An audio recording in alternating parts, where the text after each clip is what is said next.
Fala pessoal, bora comentar agora sobre o balanço da ISA Energia relativo ao primeiro TRI de 26 e também sobre alguns alertas, principalmente no quesito proventos, que deverá ser bem baixo olhando para o curto prazo e também em função da cotação atual. Primeiro ponto, a ISA Energia só atua em transmissão de energia e eles destacaram que não querem ingressar em distribuição ou geração de energia. Então, o foco da ISA Energia e da Taesa é 100% transmissão de energia. E também cabe destacar que tanto a ISA Energia e a Taesa têm o mesmo controlador.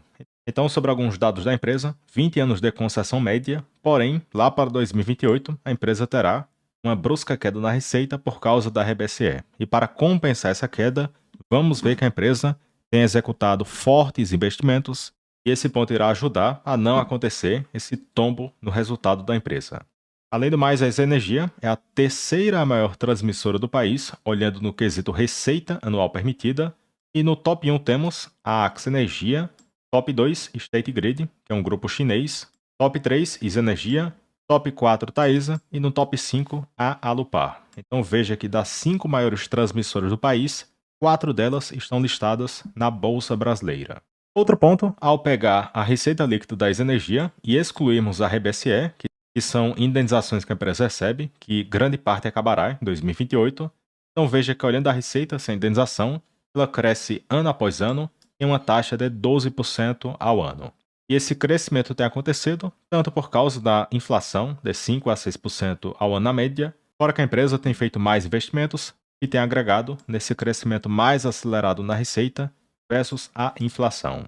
Já sobre outro dado que tem que olhar na transmissora é a disponibilidade de ativos, porque as transmissoras recebem a sua receita desde que a linha fique disponível. Tá aqui no caso da ISA Energia e da Taesa, historicamente são empresas que têm bons indicadores operacionais. E também a receita da transmissora não depende de quanta energia passou naquela linha, então basta a linha ficar disponível. Então esse ponto é bacana porque gera uma grande previsibilidade de receitas nesse segmento. Então por isso que muitas pessoas falam que o segmento de transmissão é o filé da bolsa. Porém, neste patamar de preço, eu não acho tão interessante assim esse segmento. E agora sobre resultados do trimestre, temos aqui o primeiro TRI de 26 versus o primeiro TRI de 25, 1,2 bi de receita, cresceram em 8,3%. Já o PMSO, 179 milhões, só cresceu 0,7%, ou seja, abaixo do que a inflação. EBITDA é 1 bilhão, que aumentou em 10,6%, e também a margem melhorou. Já o lucro líquido, 357 milhões, e cresceram 6%, e a margem líquida foi de quase 30%. Ou seja, para cada 100 de receita, a empresa conseguiu produzir R$ 29,20 de lucro, que é uma margem espetacular. Já no quesito ROI, 19%, o que é um bom patamar. Dívida não para de crescer devido a muito investimento que a empresa tem executado e a dívida líquida cresceu 27% frente ao mesmo TRI do ano passado. Já no quesito CAPEX, ou seja, investimentos, 1,2 bilhão e cresceram em 10,3%. Além do mais, sobre outros pontos do balanço, essa foto mostra a receita líquida da empresa, que foi de 1,2 bilhão, e a receita cresceu por causa do reajuste pelo IPCA e o GPM, e também por causa de projetos que foram energizados e agregaram no aumento da receita da empresa. Além do mais, se olharmos a receita líquida da RBSE, ela caiu, porém, o que de fato importa é a receita operacional líquida sem a RBSE, e esse teve uma boa evolução de quase 24%, TRI versus TRI. Outro dado positivo na ISA Energia é que a empresa tem se tornado cada vez mais eficiente, porque esse quadro aqui mostra o OPEX, ou seja, despesas operacionais, e em laranja pega a despesa operacional e divide pela receita líquida sem a RBSE. Então repare que antes as despesas operacionais representavam quase que 50% da receita líquida sem RBSE e agora caiu para 32%.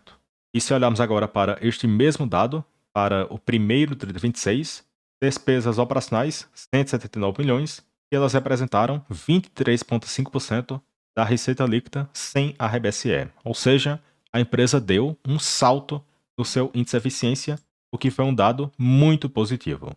E também vimos que as despesas operacionais ficaram de lado, enquanto a receita sem a RBSE cresceu em quase 24%.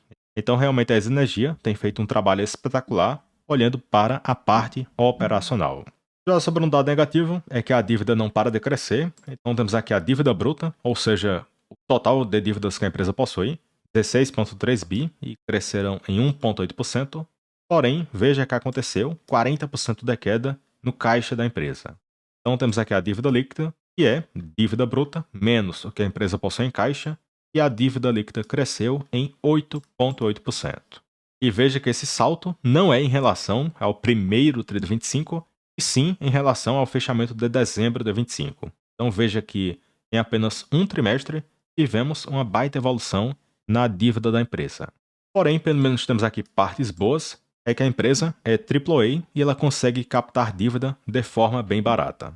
Segundo ponto, veja que a empresa possui poucas amortizações de dívidas até 2029 e o grosso do investimento esperado será realizado entre 2026 a 2028. Então, pelo menos tem essa parte positiva, com poucas dívidas para amortizarem no médio prazo.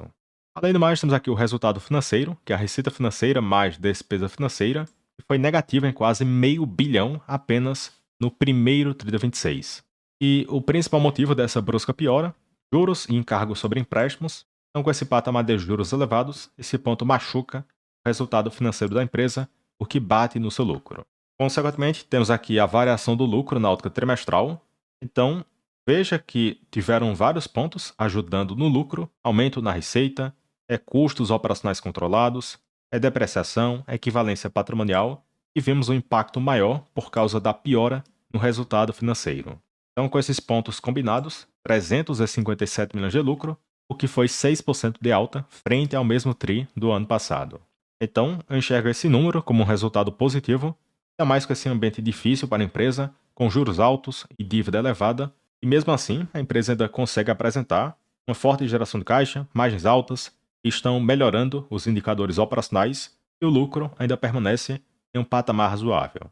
Já no quesito investimentos, a empresa investiu 1,2 bilhão só no primeiro TRI, sendo que 852 milhões foi para a parte de Greenfield, ou seja, construindo as linhas do zero, e aqui no caso são os projetos que a empresa disputou o leilão da B3. Enquanto isso, temos aqui 370 milhões em reforços e melhorias em linhas de transmissão que já estão de pé.